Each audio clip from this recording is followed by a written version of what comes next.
Sebelumnya, perkenalkan nama saya Muhammad Ibrahim Maulana dengan NIM D2002304204. Saya dari Program Studi Teknik Mesin, Universitas Muhammadiyah, Surakarta. Nah, seperti judul video ini, saya akan membahas topik mengenai etika digital dan warga negara cerdas. Nah, seperti yang kita ketahui, perkembangan teknologi membuat masyarakat semakin erat dengan budaya digital dan literasi digital. Di era digital saat ini, remaja sangat aktif menggunakan medsos, entah itu untuk berinteraksi maupun berbagi informasi. Namun, fenomena penyebaran hoaks, ujaran kebencian, dan bahkan tindak kriminal seperti phishing di kalangan remaja semakin meningkat. Menurut data dari Asosiasi Penyelenggara Jasa Internet Indonesia, sekitar 16,68% pengguna internet adalah remaja berusia 13-18 tahun. Yang dimana hal ini menunjukkan potensi besar para remaja untuk melakukan tindak yang dapat merugikan karena kurangnya pemahaman etika digital. Nah, saya ambil contoh kasus mahasiswi ITB yang diamankan karena diduga mengunggah meme yang memuat gambar Presiden Prabowo dan Presiden RI ke-7 Joko Widodo berciuman di akun media sosial X miliknya pada bulan Maret lalu.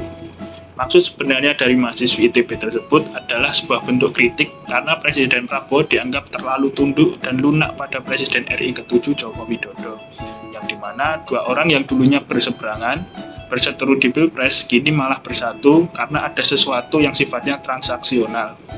Ibaratnya seperti Pak Jokowi mendukung Pak Prabowo pada Pilpres tahun lalu, namun Pak Prabowo harus menjanjikan anak dari Pak Jokowi untuk menjadi wakilnya di pemilu nanti. Nah, sebenarnya mengkritik seseorang atau tokoh pemerintahan memang tidak salah. Namun, jangan lupakan etika, karena bentuk kritikan seperti ini tak lagi dilihat sebagai sindiran atau kritik. Namun, ini melanggar norma kesusilaan. Maka dari itu, etika mengatur individu dalam menggunakan teknologi digital agar menjadi warga negara cerdas. Nah, sebenarnya apa itu etika digital? Etika digital adalah seperangkat prinsip dan nilai yang mengatur perilaku individu dalam menggunakan teknologi digital dan internet. Etika digital mencakup berbagai aspek, mulai dari cara berkomunikasi, berbagi informasi, mengunggah konten, hingga perlindungan data pribadi. Dengan menerapkan etika digital, individu diharapkan dapat menggunakan teknologi secara bertanggung jawab dan bijaksana, sehingga dapat menciptakan lingkungan digital yang aman dan nyaman. Etika digital juga memiliki beberapa manfaat bagi kita, diantaranya yang pertama, menjamin privasi online yang aman, di mana data pribadi kita sangat rentan terhadap pembobolan keamanan. Salah satu penerapan etika digital ini untuk memastikan bahwa data pribadi kita tetap aman dan terlindungi. Yang kedua, mencegah penyebaran informasi palsu atau berita hoax. Internet memudahkan penyebaran informasi baik yang benar maupun yang salah. Dengan mengikuti etika digital, kita dapat memverifikasi informasi tersebut sebelum kita membagikannya kepada orang lain. Yang ketiga, meminimalkan dampak negatif media sosial. Nah, penggunaan media sosial yang tidak bertanggung jawab dan berlebihan berdampak negatif pada kesehatan mental kita.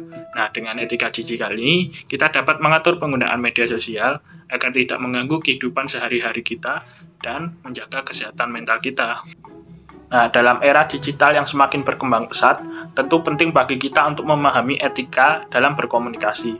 Teknologi telah memberikan kemudahan untuk berkomunikasi, namun juga membawa tantangan yang baru dalam menjaga etika dalam berinteraksi.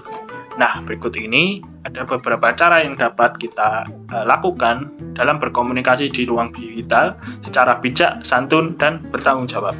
Yang pertama, menjaga kesopanan dan menghormati orang lain.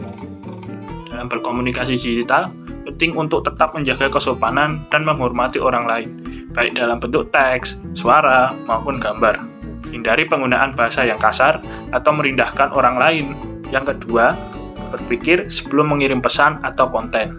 Nah, sebelum kita mengirimkan pesan atau memposting sesuatu secara online, pastikan hal yang mau kita posting itu jangan sampai menyinggung orang lain. Nomor 3, memahami konsekuensi dan tindakan online.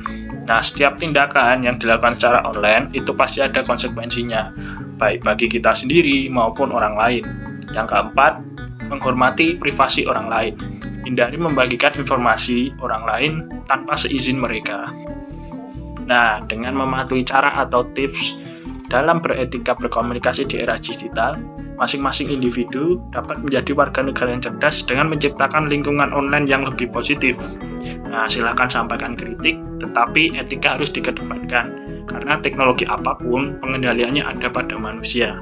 Mau dipakai untuk yang baik atau tidak, itu tergantung manusianya. Nah, sebab kita hidup di masyarakat yang punya nilai-nilai moral dan nilai-nilai etika sopan santun. Jadi jangan normalisasi penghinaan. Gunakan AI untuk yang bermanfaat.